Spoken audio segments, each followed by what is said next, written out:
want to be joy and gratitude. I want to be success and productivity. And most of the time I am those things. But there are times when we all need to just set aside our live, laugh, love, and make a little space for our goddamn what the I'm having one of those times, and I just want to talk about it a little bit with you. I don't know if all of this is relevant or if you're going to find it interesting, but I always find it very helpful when people online give a voice to these experiences that we think we're all just having by ourselves. Hi, my name's Kat, if you don't know me, and you're in my bed right now. I made some oatmeal cookies. Do you want one? I also brought a sparkling water in case it becomes necessary.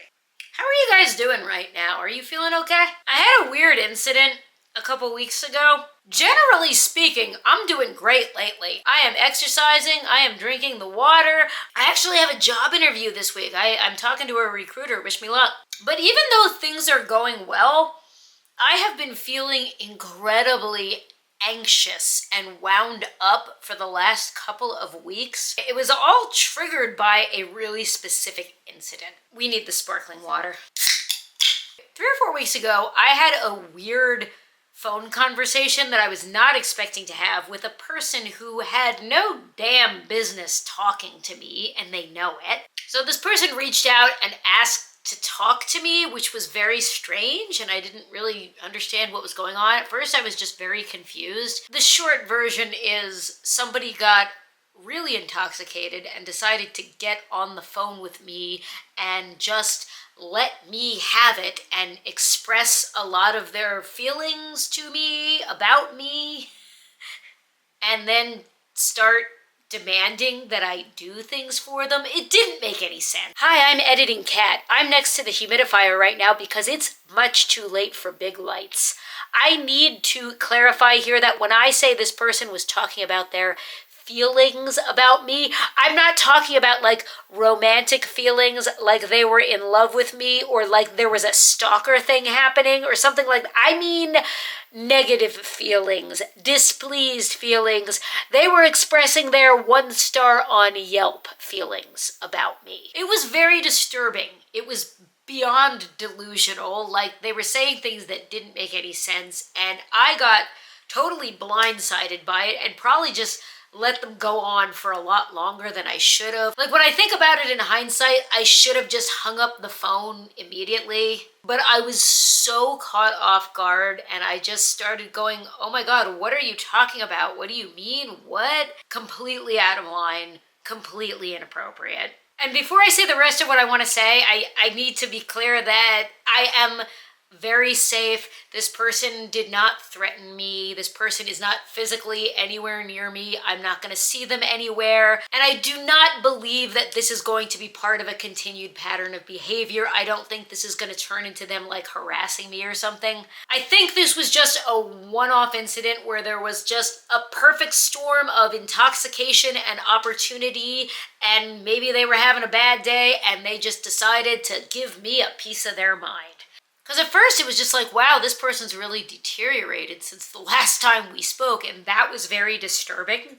But this is what's a lot more disturbing, as I have now put some years of distance between myself and this relationship, and I've done a ton of work on myself, and my life has gotten so much better. The healthier version of me looks at this situation now from the outside in and recognizes that this is actually how it always was.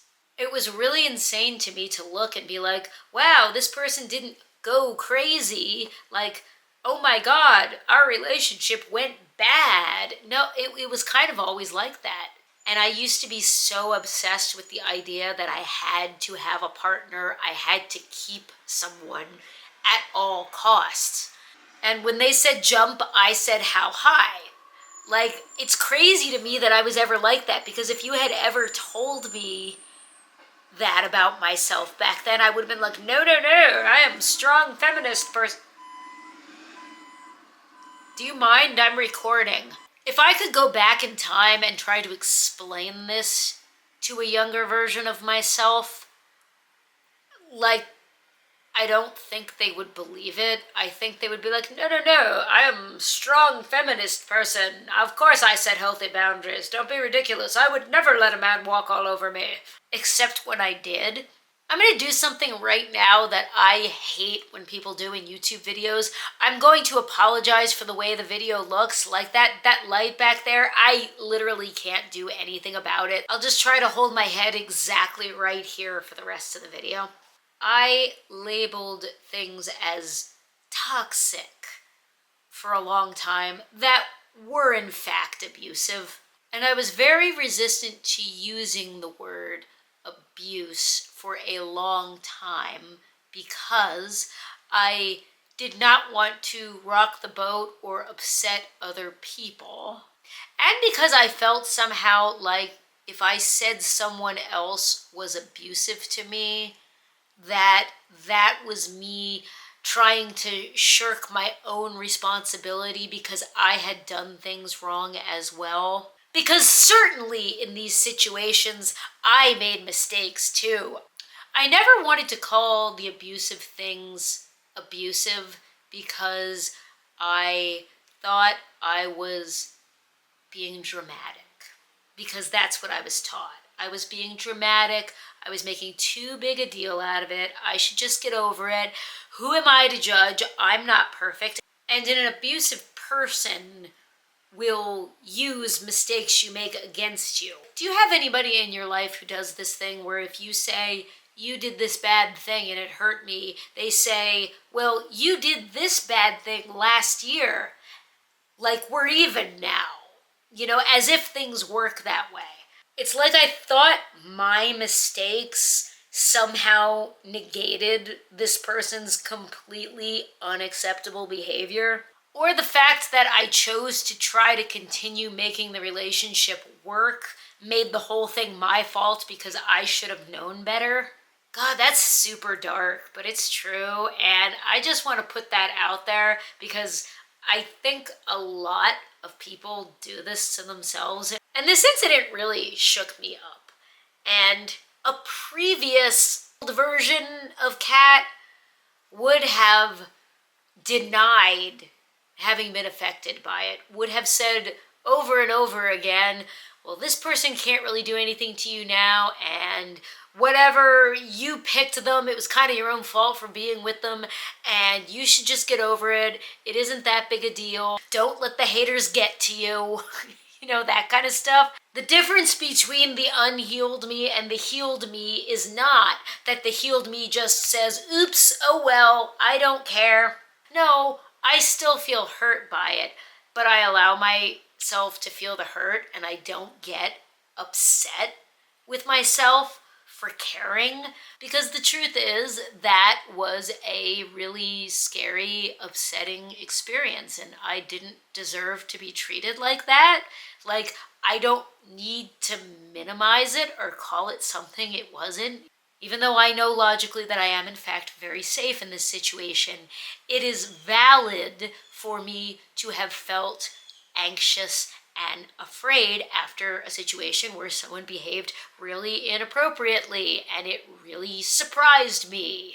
I'm a good and reasonable person and I deserve to have people in my life who behave respectfully and predictably. It's not obvious when you're on the inside of it. I think we have to get on the outside and get distance from situations and like really, really work on ourselves before we see it. Because if you don't, you just like repeat the same pattern over and over again with different people. I'm sorry this video isn't very arty or funny, but this is a really important topic and selfishly, it does make me feel a lot better to talk about it with you. I went for a walk in the afternoon today and I took some photos of like nature. It's still pretty hot out, but some of the leaves are turning and it's really gorgeous. And I have always wanted to be like a really good photographer.